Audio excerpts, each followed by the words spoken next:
나 그래도 저도 노예. 그러네. 이만한 사람들 그 떠오르지 돼.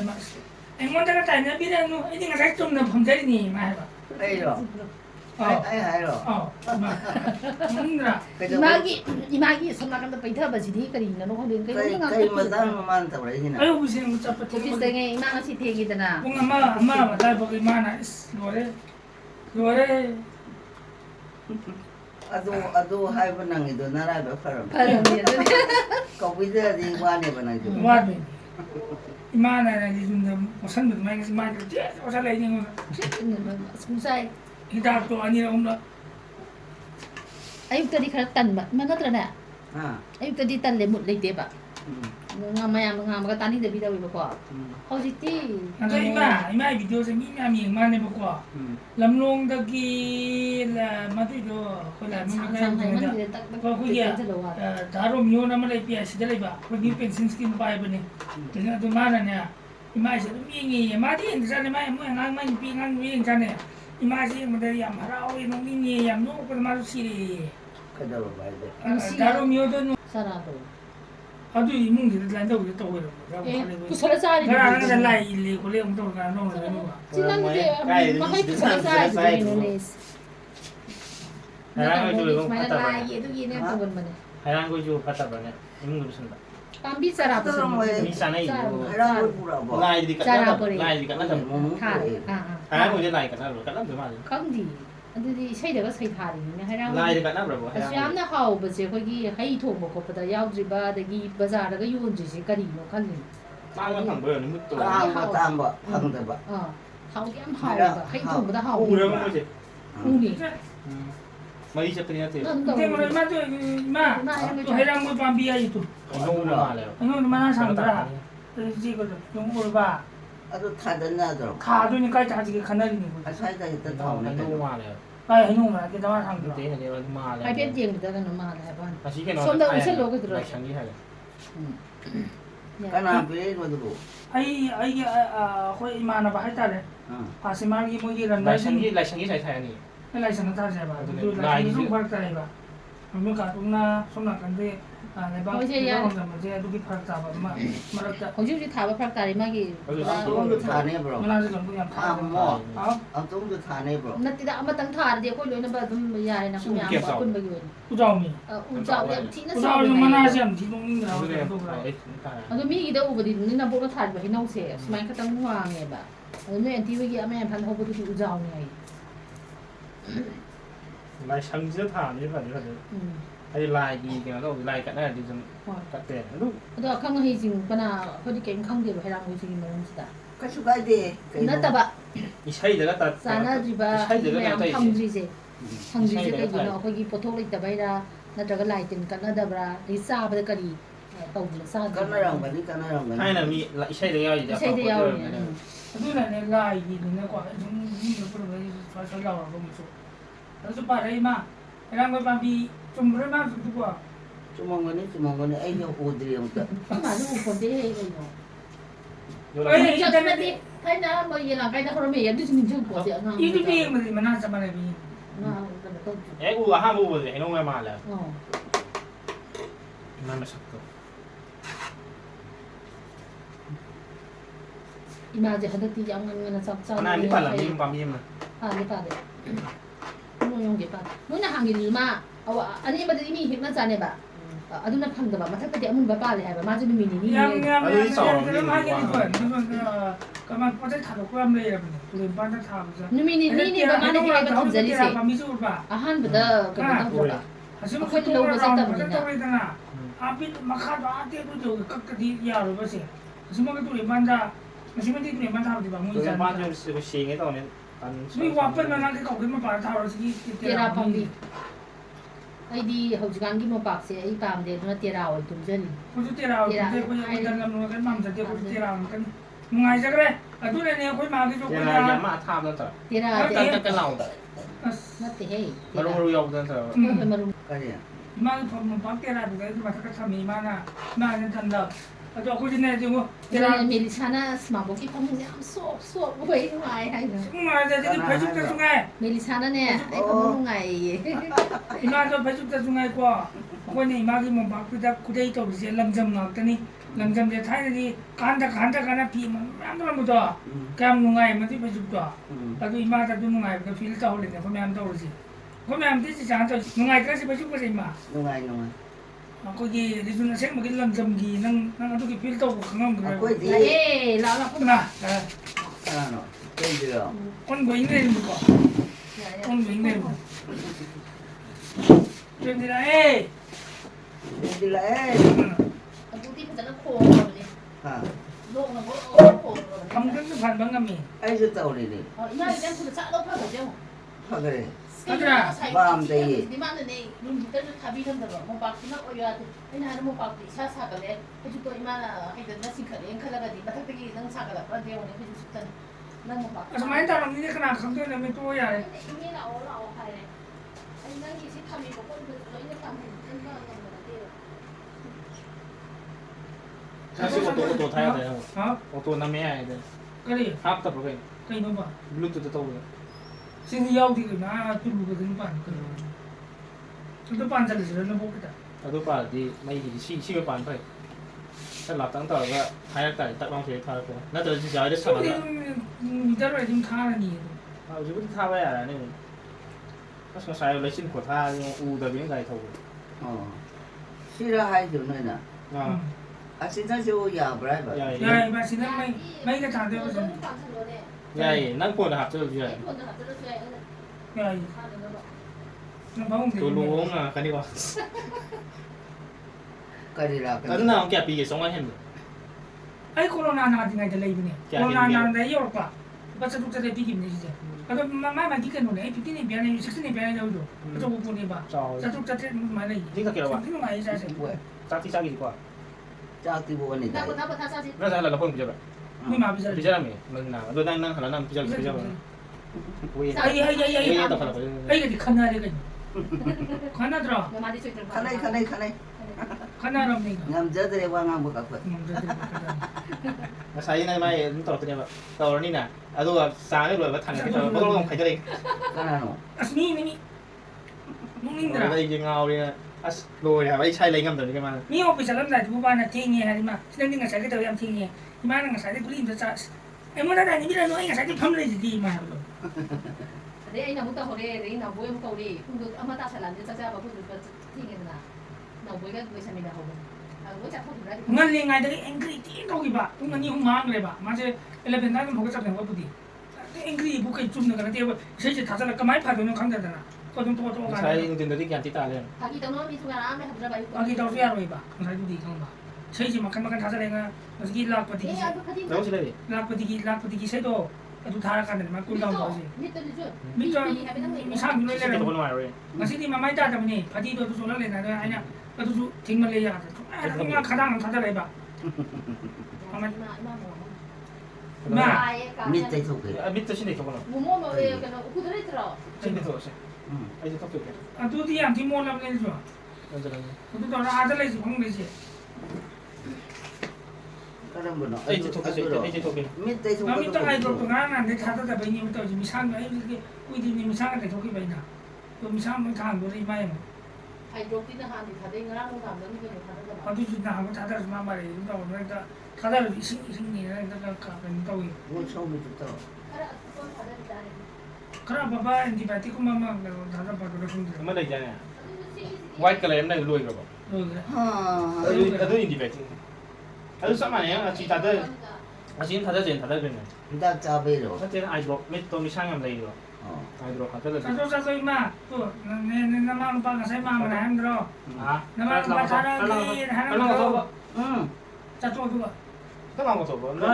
ให้นั่นดู 와, นั่น 네. อีมากินนะอุปาจันทร์ที่สุนัขสายน้ำใจกา ไป ไป หา ได้ลามีนะ ไปหาแล้วมีป่ะ โอ้ยน้ำมันอุปว่างงางเด็กสุนัขงางตัวน้ำมันอุปทารากีฮันโตรเป็นที่ว่าสุนัขงางดีก็ไม่ต้องรู้กันอุปาไหนไม่กันใช่ว่ากับสุนัขงางตัวน้ำมันอุปทารากีก็ฮันมันใส่เขากระบอก ไม่กูมามันน่ะตามไว้เลยไอ้ที่คุยได้สมบูรณ์ด้วยกัน ว่ากับสุนัขงาง ไอ้ ดี น่ะก็ต้อง 나라가 아, 뭐 sống là 나 hàng ám này một đấy. Nên là hàng ngang xảy ra cái gì nhá. งานนี่ก็ 어, 아, 그 개 봐야 된다는 거 ไอ้นี่ 잠깐. ไอ้นี่เย็นนี่มันจะใครอยู่ไอ้ช่างไงนะงวยเลย điên thùng đi rồi เรียกรวมกันได้จัง điên làm đấy nó con ta เลยโคเขาไม่ทำ chân được นั่งเลยแต่ไม่ใช่ nhà đây nhà này quay nó xin đôi chân gì vậy cái tôi chỉ cho mẹ thấy là quốc có phải không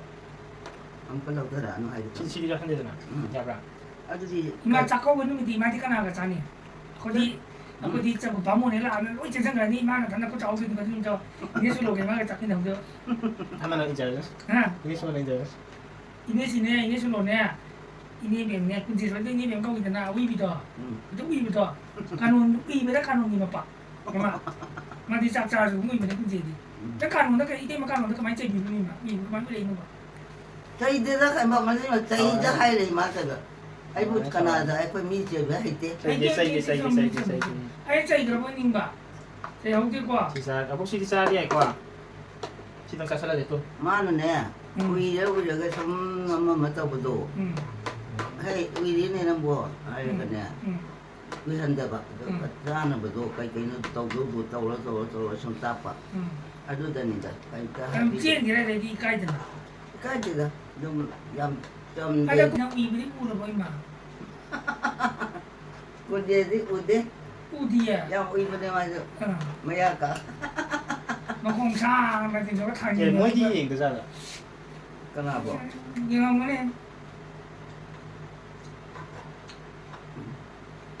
อันนั้นจะเข้าไปได้เนี่ย อีมากับนี่สุโลกะมึงสามีนะรออีมาในนี่สุโลเนี่ยตะกี้นี่สิเนี่ย 나보고 하나 싸는 거 자꾸 속기 나 이거 속아야 자꾸 거기 진짜 뭐 그냥 사도 อีนี่คุณจีตัวอะตุกะเต็มการวนกะอุ้ยแบบมึงมาจ่ายละสิอะตุกะบิจูนะมาสิมึงอุ้ยบ่ ở đây thì uy ra rồi đó sao bác mày làm sao này anh nói gì này cũng uy rồi uy bên อะ mày ตุกะนี่ปุละละสิภาษาซาบโตมึงอุ้ยไปยิงนะสิบ่คำยังอะตระตุเตีย cái mà trên đây rồi nên là อะดูเนี่ยสิจ้า đây là nó không ham đâu rồi mua ngoài rồi chân rồi อ่า tôi mà nu hay là thay đổi cái này อืม ấy ra cái dùng tay à 잉 메디 뭐 그것도 탕가 그런 놈이잖아 아니 탕 먹어 탕가 그런 거 탕가 난 너무 무서운데 지탕가 건강하네. ham đâu sự nó tay như đó 나 대답 야들아 그래도 이네 이 남산 건강. 건강밖에 못 가는 거. 똥인가 나때 동안 아 누가 ก็ 가는 ไม่ 거 ต้องบอก 사. แล้วก็พุ่งจะตัดเรื่องมาแต่ ฮะ 나는 그 한강가 ไอ้เราก็พูดไอ้ตัวละ 가가 가면 그 동이네 bro. 아. hàng gấp thay rồi 나가 보라. à bên gì à 거블레 hàng 또 gấp thay rồi 나한테 한가함 잡아. 거블레 또 à nó thay chân có cái lỗ khác cả đủ 타이. anh đi nhận được cha bên đi đây là cái dạng phẩm này吧ai đi ngầm để cái nào à để bên cái đi học à dù ngay chỉ 아, 바사웨 가장 봐. 한강마 한강호 녹디 ra đi học tập đi bộ. 옥다 하ppen 있어 한가함 아이 하고 옥다 그러니까. 하ppen 한강마 하고 phúc ta học rồi 맞지 옥 봉어가 하ppen 옥다 합이야 봐 냠 하고 봐 한강도 ừ 한강모에 장통통은 장인데 봐 엄청 타오 오지 않니? 아이 장인데 타오 타오 보이가. anh đi chầm thuồng à tên này 하얀 사료가 쓴 동안에 싸우지 하고 있고 나보고 그렇게 사는 거 싸우디 하고 이거.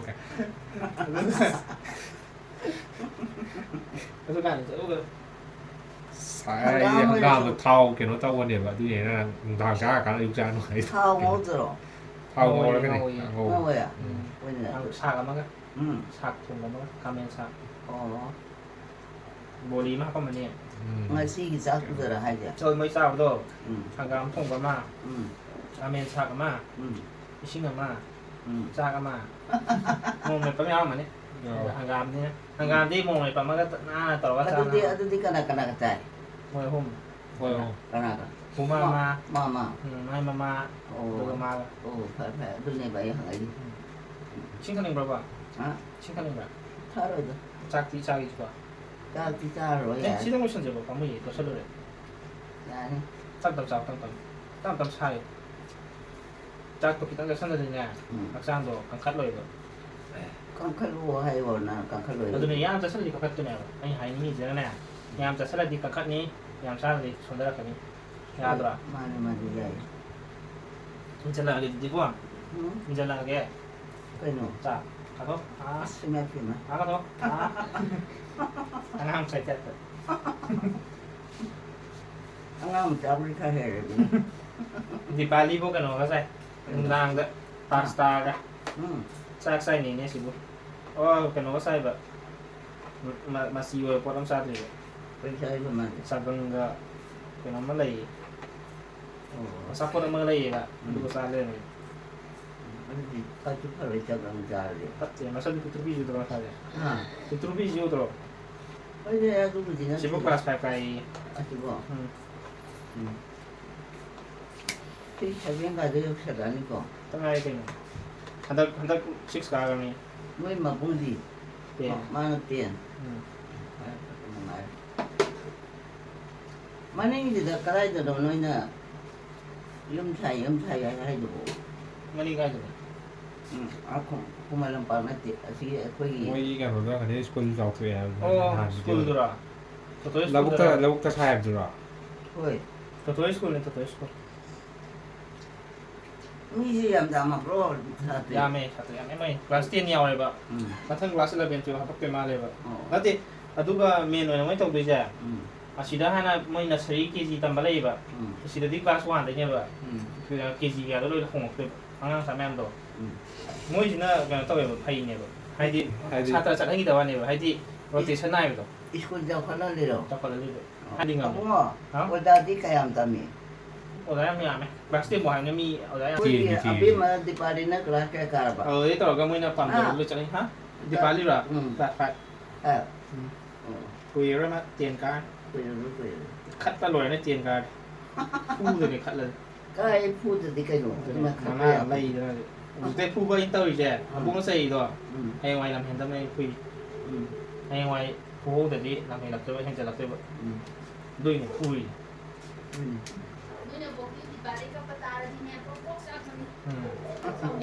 tôi đâu có nhà khui rồi mà năm này cái nhà khui rồi làm hiện rồi gì làm hiện rồi phu để đi tụm anh em gần rồi không phát ra được 좀 그러면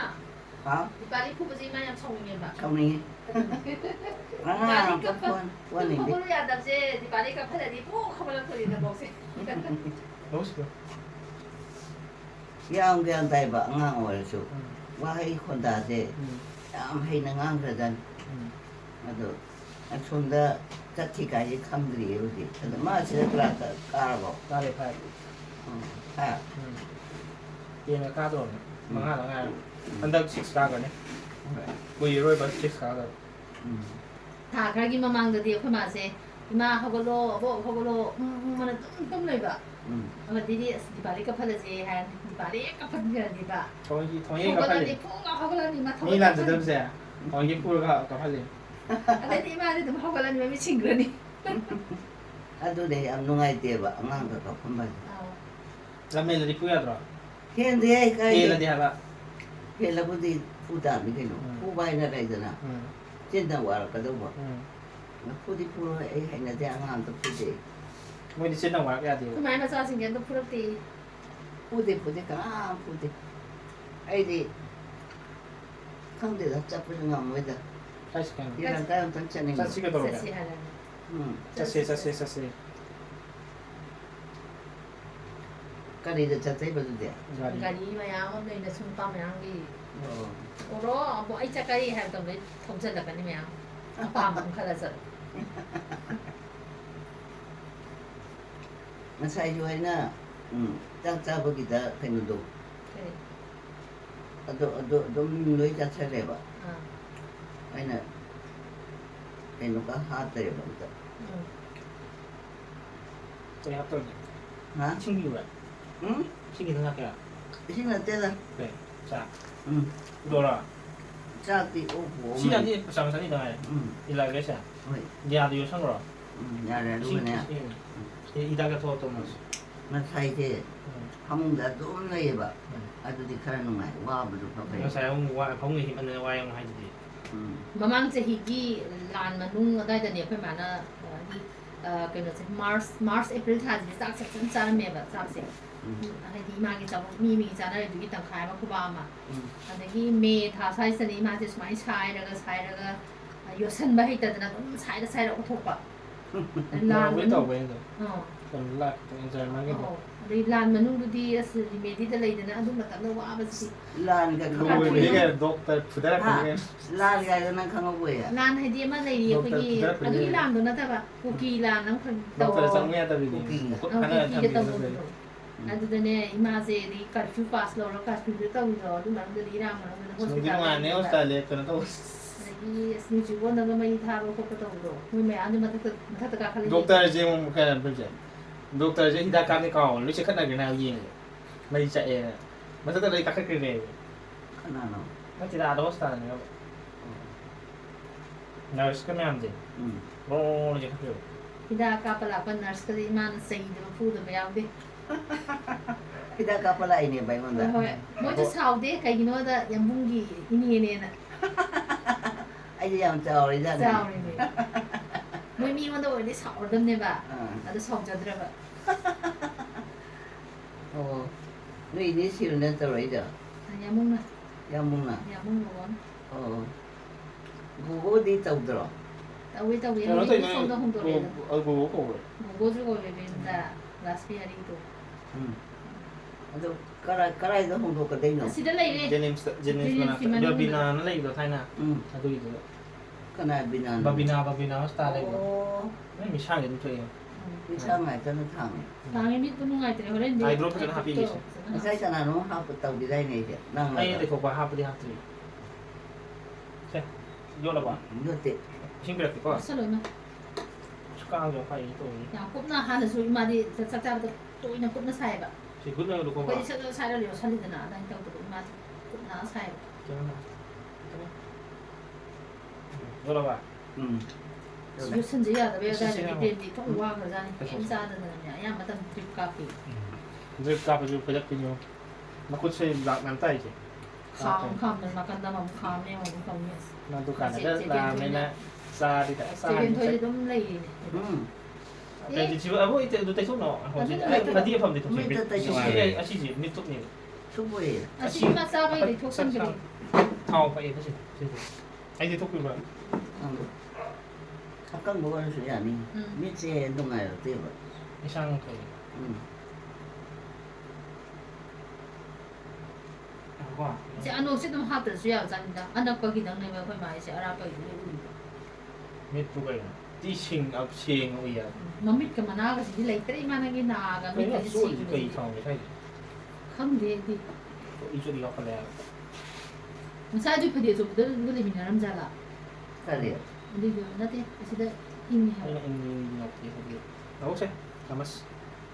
na adila na di อันนี้ทำมาใช่อันนี้ทำมาใช่อันนี้ดิบๆทำได้ไหม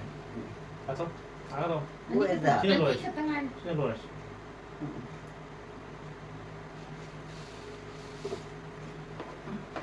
เลยเตะเลยจังเลยเตะสักสุดเลยเตะ ได้ไงตัวเดียวตัวใส่เลย โอ้โห อันนี้เราทำมาจาก 거시기 쟁제 양데 하와이 봐 다섯 자이 비야 거기 호주 아리 버제 어지 봐봐 토리 봐 ที่ต้องความดีแบบ 나 하와이 비라 거도 마망세 희기 อ๋อ 그래서 좀 토리 봐 그거 거기 시 아리 버제 기타는 끝나래 파래잖아 나도 시기 안 토리 야는 자야도 좀 만나는 작품 해 ที่กูไปตรงไอ้เข้าเดียวน้องเพื่อนข้างนี้ จากกล้องมาทุกตานี่